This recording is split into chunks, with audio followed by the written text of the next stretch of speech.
Hello ladies and gentlemen, and welcome back to another video. I am your host, Morgan, and today we are going to be finally doing my MechaBreak review. Now, I played the MechaBreak beta all the way back in February, and the full game is finally released. So I'm super excited to do this review for you guys.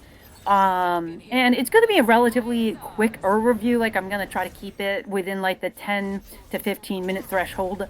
But we're going to be covering some basics. We're going to be covering customizability, gameplay, monetization, and that's pretty much the three major things that we're going to be going over. So let's get right into customizability. Right out of the gate, the customizability for your characters is absolutely insane. From all the different options that you have to change your character's face and mix and match things as you will, you can create literally abominations of nature and or some of the most beautiful or handsome characters in the game that you can remotely think of. This also goes for the body of your character as well. It is very flexible and customizable as well. It's really, truly impressive. You can, of course, change height, weight, how thick or thin different body parts are, and I mean a lot of different things. Like, it is super in-depth. Same thing with like eye color, etc. And of course, you know, it honestly is like on Sims, if not better than the Sims level of character creator. Like, it's that good. Now, further, you know, in talking about customizability, there are outfits that you can, of course, buy for your characters. You get the pilot suit by default right out of the gate. You can purchase a few in the store. There's the racer suit, which you can fully unlock via mission credits. Or, of course, you could buy the racer suit. I'm pretty sure it's or not the racer suit, but like the workout suit or the mechanic suit or whatever with Corite, and that's like the yellow currency in the game, which is like the premium, like spend your real money to get it, kind of like your V-Bucks or COD points.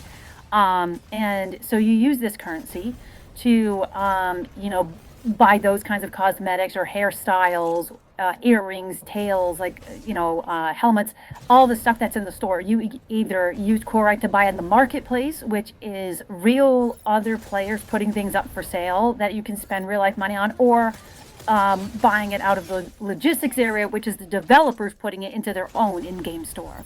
So one of the free outfits that you can get is the pilot uniform, which is the basic default uniform you get by starting the game. There's also a 7-day login reward, which is like this officer uniform that you can get, shadow officer uniform. And then there's a racing suit that you can get. However, it is something you have to spend your mission points on. And then, of course, there is like this mechanic slash like casual workout suit, but you have to spend real money to get that. So that's really it in terms of the clothing that you can get at the moment outside of accessories and stuff. But let's talk about gameplay, which is the biggest and best part about MechaBreak. So there is a few different modes. Mash-Mock, which I'm not going to get too in-depth with because it's basically just an extractor mode. You can either choose to do it in a free-for-all, and it's everybody against each other and versus AI, and you extract items, right, that you can sell on the marketplace or use in future deployments. And or you can do it in a co-op mode where you and two other mechs will drop in and work as a team to collect items and extract with them. So that's basically the mode in a nutshell. It's a PvP VE mode, and that's really all that it is. That's all you need to know about it. There's nothing too crazy about it. And of course, it has its own like storm system and whatnot. Then, of course, there is the Operation Verge, which is your 6v6, you know, completing missions together. And this game is very much like a hero shooter, but with mechs. That's the best way I can describe it. So every mech is specialized to do like its own certain thing. There's some healers, there's some supports, attackers, etc. So they all have like their own individual classes. And then, of course, there is, I believe it's Ace mode, which is like a 3v3 in a much more compact map. So think about Call of Duty's like 2v2 gunfights, if you will. Very similar to that. I mainly play Mash-Mock and Verge, which is the gameplay that you are seeing behind me. Personally, I think that the gameplay is very fluid and very quick. So when it comes to using the mechs in this game, they are very fast. There's no hiccups. The movement feels very fluid. Same thing with attacking and stuff. I have run into quite a bit of like lagging phases though playing this game. There's some times where it's either just straight up lagging or there's a, like a my internet's buffering or something and it will like pause for a second. But outside of that, the game runs very smooth and flawlessly, and the gameplay, like I said, is buttery smooth. So those are the three biggest modes, they're the three major modes. There's also like some tutorials that are more like narrative kind of based missions, but for the most part, that's ultimately the gist of it. You have Verge, which is 6v6, Arena, which is, your 3v3, and then Mashmock, which is your looter mode. Now, we're going to talk about the thing that everybody is most upset about when it comes to this game, and that is the monetization. So monetization in this game, I think, has been very much blown out of proportion. But you have four currencies. You have this essentially milestone currency, which is green, where when you complete milestones, you will get it. I'm not exactly sure what that's used for quite yet. There's mission tokens, so of course you use mission tokens to unlock more areas of your base, which is kind of like this hub that you can walk around with your character in and interact with it. It's pretty cool, but there's nothing really you can do in there. It's kind of just like a hangout hub, so if you got people in your party, you can invite them to your hub and you all can hang out. That's really about it, though. Then there's Corite. So Corite is the yellow currency, so you would, of course, use this to buy outfits in the store, and premium stuff along that line, or you could use it in the marketplace to buy things that other players are putting up from sale from Mashmock, or things that they have purchased themselves so they can resell them on the marketplace. And there's a bidding system, so either people will sell things with a flat rate, or you will have to bid with other players to get an item, and whoever has the highest, of course, bid by the end of the time period will get that item. And then there is a blue currency in the game, and this is essentially used for research. So you can sell things from Mashmock that you get as well to earn research points, and you can use this point system to research components that you can use later on in the Mashmock mode, which is cool. But the fact that you have four different currencies is a little bit confusing.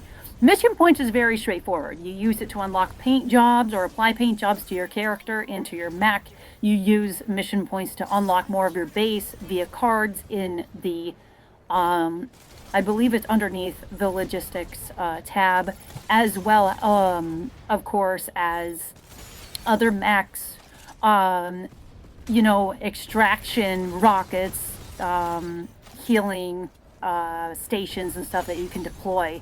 Or weapons that you can deploy in Mashmock. So you use basically mission points for most of the purchasing in the game, and that's the free in-game currency from, like I said, completing objectives, missions, and such. But you have four different currencies. I know it's a little confusing. But the major problem with the monetization is essentially each season by the looks is going to get a specific character that has like backstory and stuff, right, that you can purchase, and a specific mech pattern for that character as well. And then, of course, you get like a headpiece and some other accessories for the character.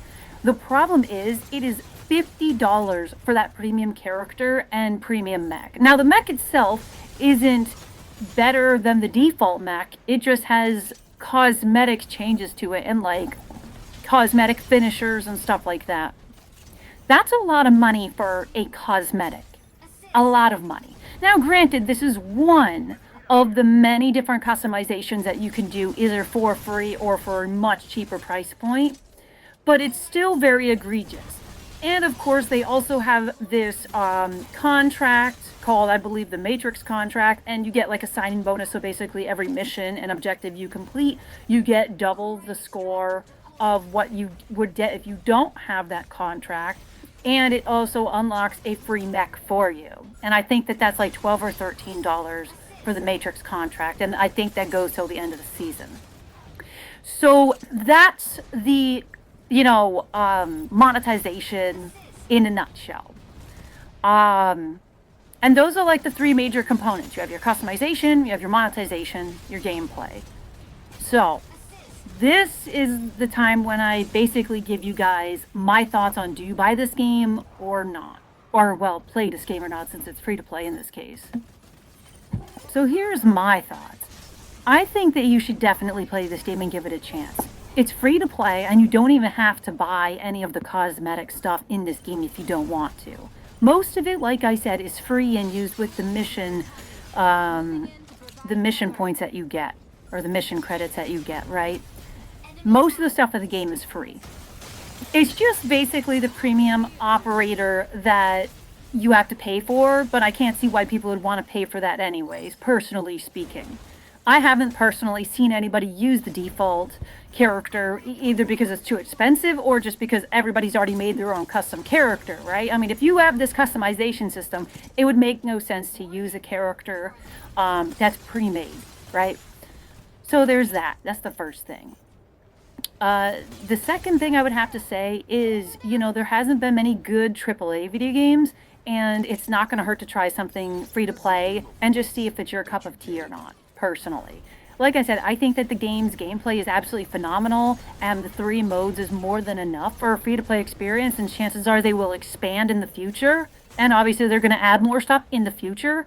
So that's my thoughts on it, that you should definitely play this game. I would give it a solid, like, 8.5 out of 10. The only reason I would rank it a little bit lower than I'd like to, or that's why I'm doing it, is because of the monetization, but it's only in that one, like I said, purchase of the premium character and version of the certain mech, right? But ultimately, guys, I think it's a good game. I think it's a very good game. It's very well made, and it's very much worth your time to at least try and the download space. But ladies and gentlemen, that will do it for me. I hope you all enjoyed this review. I know that I'm a React, VTuber channel or PNG tuber channel, but I figured doing this would be pretty cool, you know, change it up a little bit. Like if I see a movie or play a game that I like, just do a little quick review on it for you guys, because like I said, we're all gamers here. We all like to watch VTubers and stuff, so we might as well, talk about games once in a while instead of just reacting all the time. And it also gives me, kind of an excuse to play a video game and record it. So, but thank you very much, guys, for watching, and I will catch you all in the next one.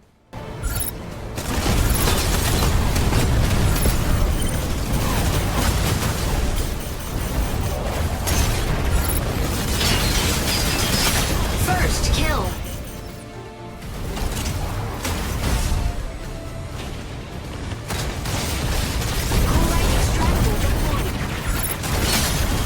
Kill.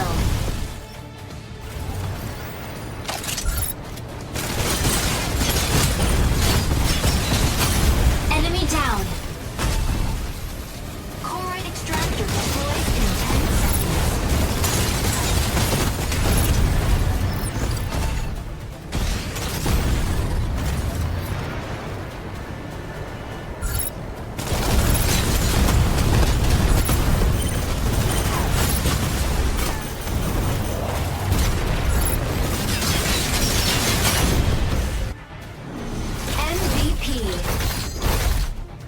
Useless to run when Falcon has its eyes on you.